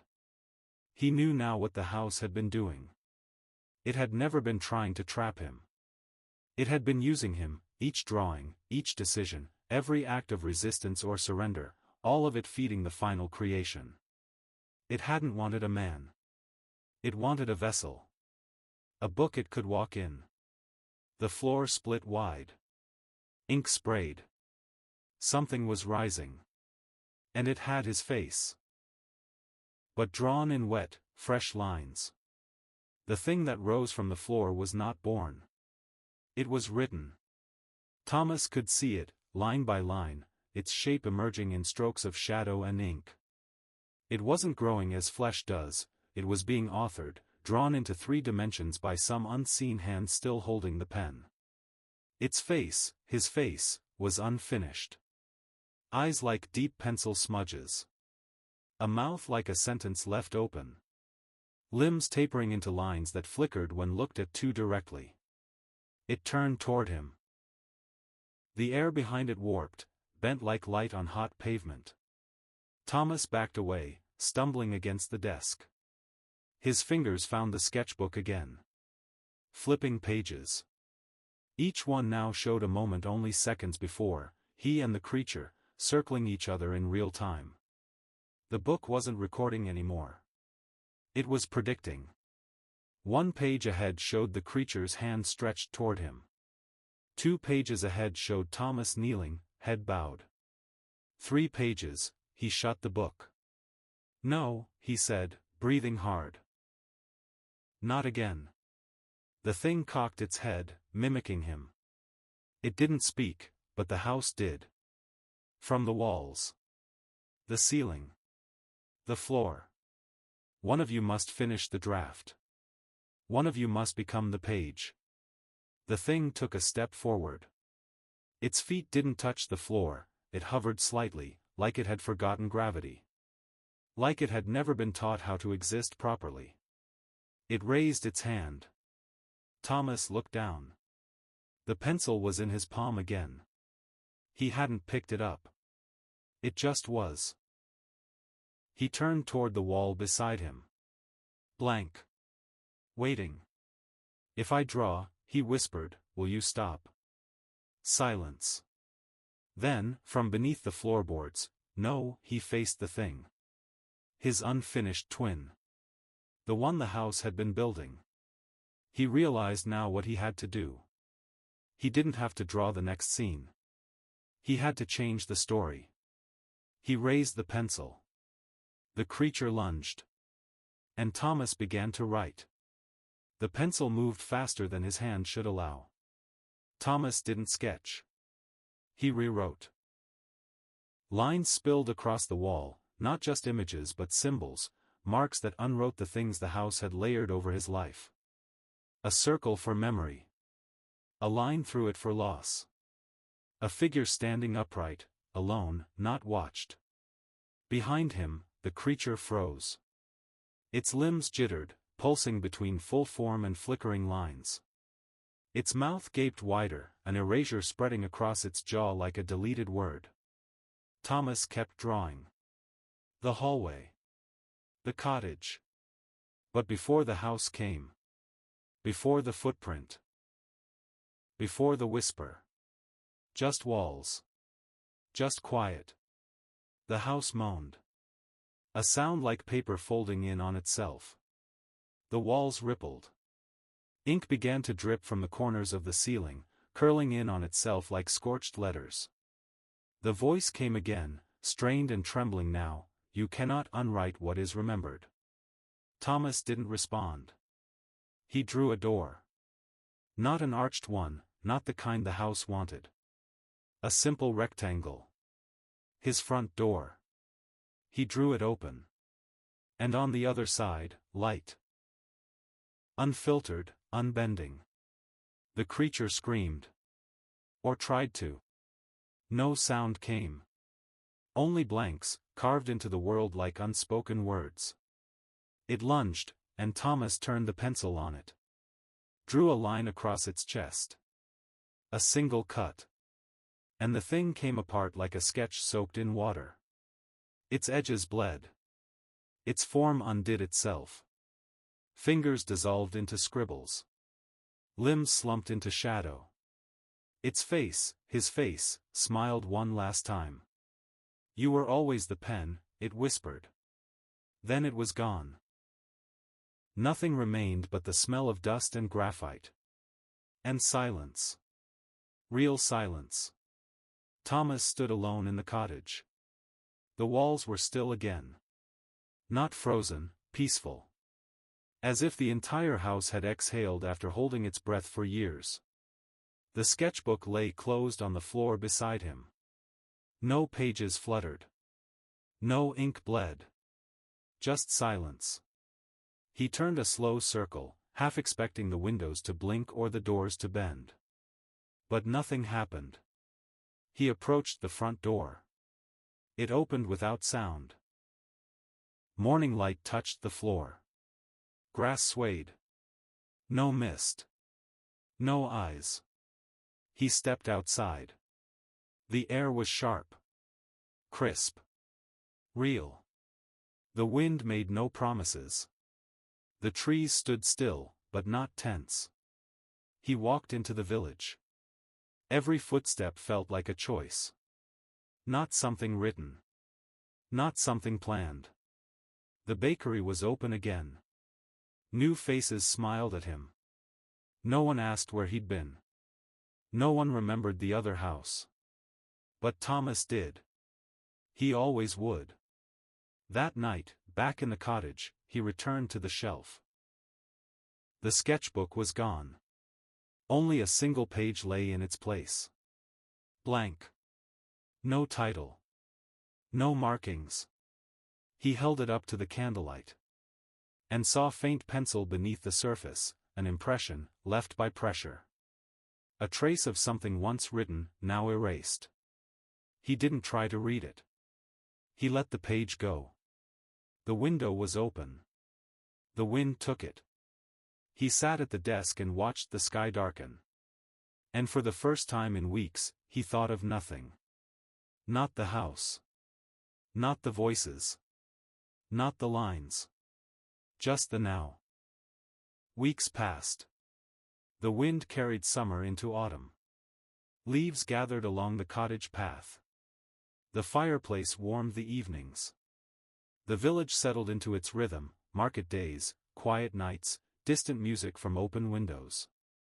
And Thomas lived. Not loudly.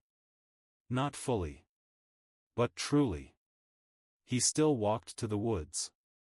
But he didn't look for the house. He knew it was gone, not destroyed, but satisfied. For now. He knew better than to believe it was truly over. You don't unwrite something that deep. You just turn the page. One night, as fog rolled low over the hills, he found himself standing again at the forest's edge. Just standing. The trees didn't lean. The mist didn't curl. But something watched from beyond. Not malicious. Just, waiting. He whispered, "I'm not writing anymore." And from the dark between the trunks, a whisper echoed, "Then we'll find someone else." He turned and walked home. He slept well. For many nights. Until, a knock at the door. Just after 3:13 a.m. Soft. Measured. He didn't move. Didn't breathe. The knock came again. He rose. Crossed the floor. Opened the door. No one stood there. But a package rested on the mat. Wrapped in cloth. Tied with red twine. He stared at it for a long time. Then picked it up. And without opening it, he set it on the shelf. Beside the fire. Where it could wait. And in the distance, barely audible, deep in the woods. The house exhaled.